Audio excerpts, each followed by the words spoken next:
Pag-usapan natin ang time deposit dito sa Own Bank at ano-ano nga ba yung mga interest rate na ina-offer nila, paano na rin tayo kikita o makakapag-ipon dito. By the way, kung first time mo sa channel natin, gusto mo pa ng mga online tutorial videos katulad nito, please click the subscribe button. As soon as mag-login ka sa Own Bank account mo, makikita mo agad itong time deposit.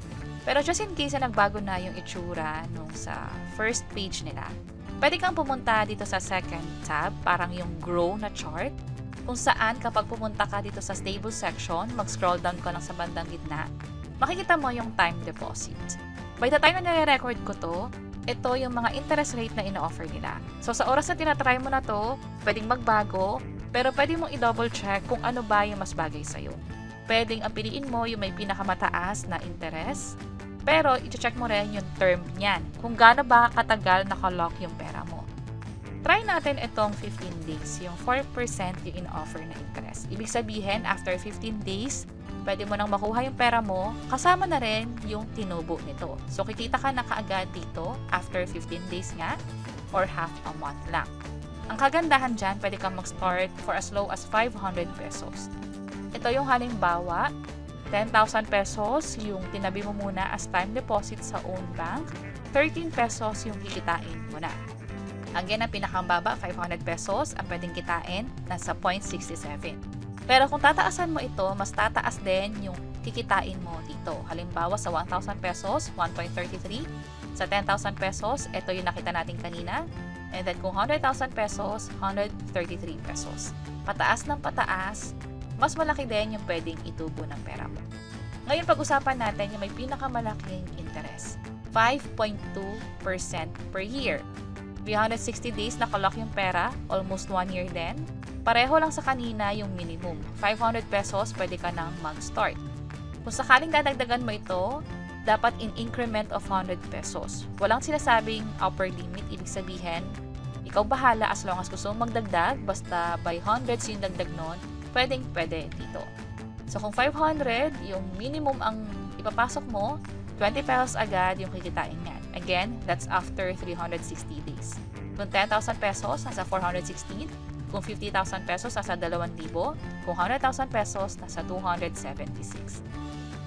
Ngayon, pag-usapan na natin kung paano nga ba mag-deposit dito. Sa front page, andito agad yung sa 30 days. By the way, itong balance ko kanina naka-hide, pwede nyo itong i-unhide para makita nga naman kung magkano yung laman ng account niyo na siya pwede nyo ipasok dito sa time deposit na tinatawag din nilang stable money. So sa ngayon, walang laman ito, pero later kapag nakapag-deposit na tayo successfully, magkapakita rito yung values. Also, meron ding interest sa bandang baba kung magkano na ba yung kinikita natin. So habang natutulog yung pera o habang nasa Own Bank pa siya, tataas din yung value nito base na rin sa interest rate na in-avail natin. By the way, ang Own Bank ay dati siyang Rural Bank of Cavite. 60 years na tong bangko na to at covered din siya ng PDIC, kung saan insured ang pera natin up to 1 million pesos. Sa case ko, ang pipiliin ko dito ay hindi yung may pinakamababang days o yung interest. Instead, itong 30 days. 4.15% yung ino-offer niya sa ngayon. So, i-try natin. 500 pesos din yung minimum. Kung 500, nasa piso or 1.38. Kung 1,000 pesos, nasa 2.76. Pag 5,000, 13.84. 10,000, ito siya, 27 pesos. Siyempre, pag mas malaki, like 100,000, nasa 276. Kung sakali may tanong kayo, yung rollover option, ibig sabihin yan, after nung term, for this case 30 days, automatically mataterminate or matatapos na siya. Hindi siya mag-renew right away. May ibang pagkakataon kasi na kapag magka-time deposit, kung gusto mong hindi nabantayan, ibig sabihin i-roll over or i-reinvest siya as time deposit, pwede din naman. Pero for this case, walang option na ganun, terminate agad after no term. Again, for this case, 30 days nga. At yung kikitain natin na 27 pesos, halimbawa 10,000 pesos ipapasok as time deposit, yung interest nun o yung tinubo, magkakaroon ng tax na 20%. Hindi naman apektado itong principal, instead yung kinita lang talaga. I-check lang tong I-understand, yung terms and conditions, and then click na natin tong open time deposit. I-review lang to, kung tama naman, click lang tong confirm. Andito nga pala yung maturity date, October 9, matatapos na ito. At makikita natin dapat yung 10,000 naging 10,027 pesos. Click ko tong confirm. Para ma-approve to, kailangan ng PIN. Ito yung sinetup ninyo nung nag-register kayo sa own bank. Kapag na-process na, makikita rito yung deposit number. Ito yung parang pinaka-confirmation na successful na nakapag-time deposit tayo. Pwede nyong i-check itong history or yung message, yung notifications, makikita nyo itong deposit successful. Kung saan ito rin yung nakita natin kanina, pero this time meron ng status na successful.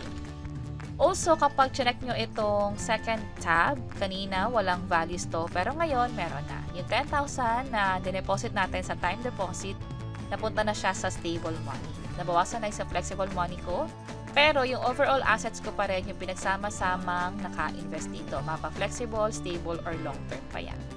So, yun yung paraan para makapag-time deposit dito sa own bank kung saan pwede na rin tayong kumita habang nandito pa yung perang iniipon natin.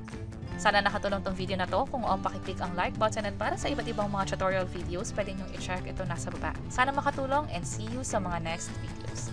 Bye-bye!